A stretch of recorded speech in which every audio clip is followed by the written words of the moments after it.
ಬೆಂಗಳೂರಿನಲ್ಲಿ ಕರವೇ ಕನ್ನಡ ಕಹಳೆ mall of ಏಷ್ಯಾಗೆ ಮುತ್ತಿಗೆ ಹಾಕಿದ್ರು. ಕನ್ನಡ ಬೋರ್ಡ್ ಹಾಕಬೇಕು ಅಂತ ಮಹಿಳೆ ಕರವೇ ಕಾರ್ಯಕರ್ತರಿಂದ ಮಾಲ್ ಆಫ್ ಏಷ್ಯಾ ಹೊಸ ಮಾಲ್ ಅದು, ಅಲ್ಲಿಗೆ ಮುತ್ತಿಗೆ ಹಾಕೋ ಕೆಲಸ ಕೂಡ ಆಯಿತು. ಮಹಿಳಾ ಕಾರ್ಯಕರ್ತೆಯರನ್ನ ಪೊಲೀಸರು ಸದ್ಯ ವಶಕ್ಕೆ ಪಡಿತಾ ಇದ್ದಾರೆ.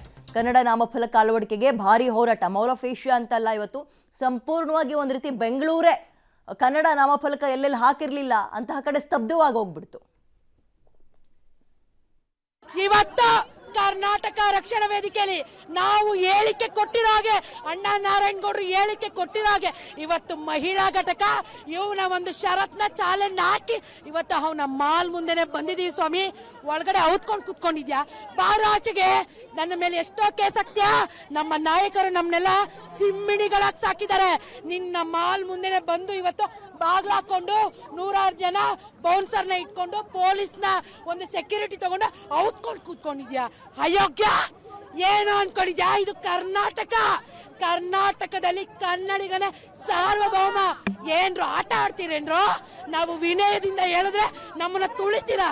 ಬಾರೋ, ನಿನ್ನ ಇಲ್ಲೇ ತುಳಿದಾಕ್ತೀವಿ, ಬಾರೋ. ಕನ್ನಡ ಮಾಲ್ ಆಫ್ ಏಷ್ಯಾದವನು ನಾರಾಯಣಗೌಡರಿಗೆ ಕೇಸ್ ಹಾಕಿದ್ದಾನೆ. ಅವನು ಕನ್ನಡದಲ್ಲಿ ಬೋರ್ಡ್ ಹಾಕ್ತಾ ಇಲ್ಲ, ಬರೀ ಹೊರಗಡೆ ಮಾತ್ರ ಬೋರ್ಡ್ ಹಾಕಿದ್ದಾನೆ ಕನ್ನಡದಲ್ಲಿ. ಒಳಗಡೆ ಎಲ್ಲ ಇಂಗ್ಲಿಷ್ ಅಲ್ಲಿ ಇದೆ. ನಾವು ಒಳಗಡೆ ಹೋದ್ರೆ ಅದನ್ನೆಲ್ಲ ತೆಗೆದಾಕ್ತಿವಿ ಅಂತ ಅವರು ಇಲ್ಲಿ ಕ್ಲೋಸ್ ಮಾಡ್ಕೊಂಡಿದ್ದಾನೆ. ಅವ್ನು ಓಪನ್ ಮಾಡಿ ಆಮೇಲೆ ನಮ್ ತಾಕತ್ತೇನು ಅಂತ ನಾವು ತೋರಿಸ್ತೀವಿ. ಕನ್ನಡ ಇರ್ಬೇಕು ಅಂತ ಎಲ್ಲ ಇದ್ರಲ್ಲೂ ಕನ್ನಡ ಇರ್ಬೇಕು ಅಂತ ಹೇಳ್ಬಿಟ್ಟು 70% ಕನ್ನಡ ಇರ್ಬೇಕು. ಇನ್ ಮಿಕ್ಕಿದ್ದು ಬೇರೆ ಭಾಷೆ ಹಾಕೊಂಡ್ಲಿ, ನಾವು ಬೇರೆ ಭಾಷೆ ಬೇಡ ಅಂತ ಹೇಳಲ್ಲ, ಹಾಕೊಂಡ್ಲಿ ಬೇಕು. 70% ಕನ್ನಡ ಹಾಕ್ಲೇಬೇಕು. ಈ ನಾಡಿಗಾಗಿ, ನುಡಿಗಾಗಿ, ನೆಲಕ್ಕಾಗಿ, ಜನಕ್ಕಾಗಿ ಬೇಕಾದಂತ ಹೋರಾಟಗಳನ್ನ ಮಾಡ್ತಾ ಬಂದಿದೀವಿ.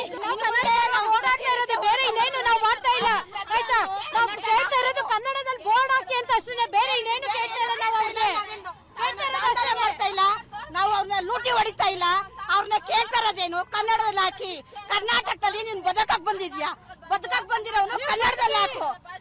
ಒಂದು ಒಳಗಡೆ ಮಾಳಿಗೆ ಖಂಡಿತ ಇವತ್ತು ಕನ್ನಡವನ್ನು ಹಾಕದೇ ಇರುವಂತ ದುರಂಕಾರ ವರ್ತನೆ ತೋರುತ್ತಿರುವ ಮಾಲ್ ಆಫ್ ಏಷ್ಯಾಕ್ಕೆ ಸಪೋರ್ಟ್ ಮಾಡಿ ಹೋರಾಟಗಾರನ ಇವತ್ತು ಅರೆಸ್ಟ್ ಮಾಡ್ತಾ ಇದ್ದಾರೆ. ಖಂಡಿತ ಇವತ್ತು ನಮ್ಮ ಸಾಂಕೇತಿಕ ಹೋರಾಟ. ಇವತ್ತು ಮುಂದಿನ ದಿನಗಳಲ್ಲಿ ಉಗ್ರವಾದ ಹೋರಾಟ ಮಾಡ್ತೀವಿ. ಒಳಗಡೆ ಎಲ್ಲೂ ಕನ್ನಡ ಇಲ್ಲ, ಬರೀ ಇಂಗ್ಲಿಷ್ ನಾಮಫಲಕ, ಎಲ್ಲೆಲ್ಲೂ ಕನ್ನಡ ಇಲ್ಲ. ಎಚ್ಚೆಟ್ಕೊಂಡಿಲ್ಲ. ದುಡ್ಡಿನ ಆಂಬವ ಅವರಿಗೆ, ಕನ್ನಡ ತಾಯಿನ ತುಳಿಬೇಕು ಅನ್ನೋದವರಿಗೆ, ಪರಭಾಷೆನ ಮೆರೆಸ್ತಾ ಇದಾರಲ್ಲ. ಯಾಕೆ ಸರ್ ಕನ್ನಡದವ್ರು ಸುಮ್ಮನೆ ಇರ್ಬೇಕು? ಯಾಕೆ ಸುಮ್ಮನೆ ಇರ್ಬೇಕು? ಹೊಟ್ಟೆ ಉರಿತಾ ಇದೆ ನಮಗೆ. ಆಯ್ತು, ಅವನಿಗೆ ಬರಕ್ ಹೇಳಿ, ಅವ್ನು ಎಷ್ಟು ಕೇಸ್ ಹಾಕ್ತಾನೆ ಹಾಕೊಂಡ್ಲಿ. ಪೊಲೀಸರಿಗೆ ನಾವೇನು ಇದು ಮಾಡಲ್ಲ, ಅವ್ರ ಕರ್ತವ್ಯ ಅವ್ರು ಮಾಡ್ಕೊಂತಾರೆ. ಅದು ನಮಗೆ ಸಂಬಂಧ ಇಲ್ಲ. ನಮ್ಮ ಹೋರಾಟ ನಿರಂತರವಾಗಿರುತ್ತೆ. ನಮ್ಮ ಹೋರಾಟಕ್ಕೆ ಜಯ ಸಿಗಲೇಬೇಕು. 60% ಅಷ್ಟು ಹಾಕಿಲ್ಲ, ಒಂದು ವಾರದ ಈಚೆಗೆ ಮಾಲ್ ಆಫ್ ಏಷ್ಯಾ ಅಂತ ಕನ್ನಡದಲ್ಲಿ.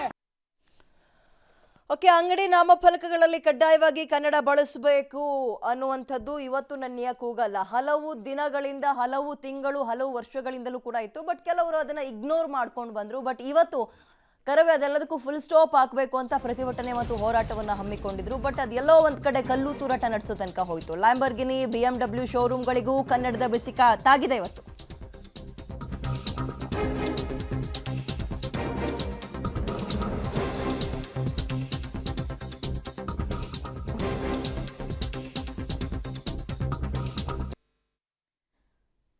ಎಂಥ ದೊಡ್ಡ ದೊಡ್ಡ ಶೋರೂಮ್ಗಳಿಗೂ ಕೂಡ ಬಿಟ್ಟಿಲ್ಲ ಇವತ್ತು. ಎಲ್ಲ ಕಡೆ ಎಲ್ಲಿ ಕನ್ನಡ ಇರಲಿಲ್ವೋ ಅಂತಹ ಕಡೆ ಹೋಗಿ ದೊಣ್ಣೆಗಳಿಂದ ಬಡಿಯುವಂತಹ ಅಥವಾ ಕಲ್ಲು ತೂರ ಕೆಲಸ ಆಗಿದೆ. ಅದಕ್ಕೆ ಲ್ಯಾಂಬರ್ಗಿನಿ ಆಗಿರ್ಬೋದು, BMW ಆಗಿರ್ಬೋದು, ಮತ್ತು ದೊಡ್ಡ ದೊಡ್ಡ ಪಾರ್ಶ್ ಕಾರ್ಗಳ ಶೋರೂಮ್ಗಳಾಗಿರ್ಬೋದು, ಎಲ್ಲವೂ ಸಿಗಾಕೊಂಡಿವೆ ಇವತ್ತು.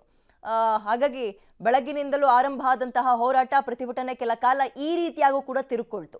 ಕಲ್ಲು ತೂರಾಟ ನಡೆಸುವಂತಹ ವಿಚಾರಕ್ಕೂ ಕೂಡ ತಿರುಕೊಳ್ತು. ಮಾಲ್ ಆಫ್ ಏಷ್ಯಾ ಆಗಿರ್ಬೋದು, ಬೇರೆ ಕೆಲವೊಂದು ಮಾಲ್ಗಳಾಗಿರ್ಬೋದು, ಬಟ್ಟೆ ಅಂಗಡಿಗಳಾಗಿರ್ಬೋದು, ದೊಡ್ಡ ದೊಡ್ಡ ಅಂಗಡಿಯಿಂದ ಹಿಡಿದು ನೋಡಿ ಅಲ್ಲಿ ಲ್ಯಾಂಬರ್ಗಿನಿ ಸರ್ವಿಸ್ ಸೆಂಟರ್, ಅಲ್ಲಿಗೆ ಹೋಗಿ ಕೂಡ ಅಲ್ಲಿಯೂ ಕಲ್ಲು ತೂರಾಟ ನಡೆಸುವಂತಹ ಕೆಲಸ ಆಯಿತು. ಇವ್ರು ಕೇಳ್ತಾ ಇದ್ದಿಷ್ಟೇ, ನಮ್ಮ ರಾಜ್ಯದಲ್ಲಿ ದುಡಿಮೆ ಮಾಡ್ಕೊಳಕ್ಕೆ ಬಂದಿದ್ದೀರಿ, ನಮಗೆ 60-70% ಕನ್ನಡಕ್ಕೆ ಜಾಗ ಕೊಡಿ, ಹೆಸರಲ್ಲಿ ಜಾಗ ಕೊಡಿ ಅನ್ನುವಂತಹ ಬೇಡಿಕೆಯನ್ನು ಇಟ್ಟಿದ್ರು. ಇದು ಇವತ್ತು ನೆನ್ನೆದಲ್ಲ, ಹಲವು ತಿಂಗಳು, ಹಲವು ವರ್ಷಗಳಿಂದ ಕೇಳ್ಕೊ ಬರ್ತಿತ್ತು. ಬಟ್ ಅದನ್ನು ದೊಡ್ಡವರು ಇಗ್ನೋರ್ ಮಾಡ್ಕೊಂಡು ಬರ್ತಾ ಇದ್ರು. ಆ ನಿರ್ಲಕ್ಷ್ಯಕ್ಕೆ ಇವತ್ತು ಕಡಿವಾಣ ಹಾಕಬೇಕು ಅನ್ನೋ ಹಿನ್ನೆಲೆಯಲ್ಲಿ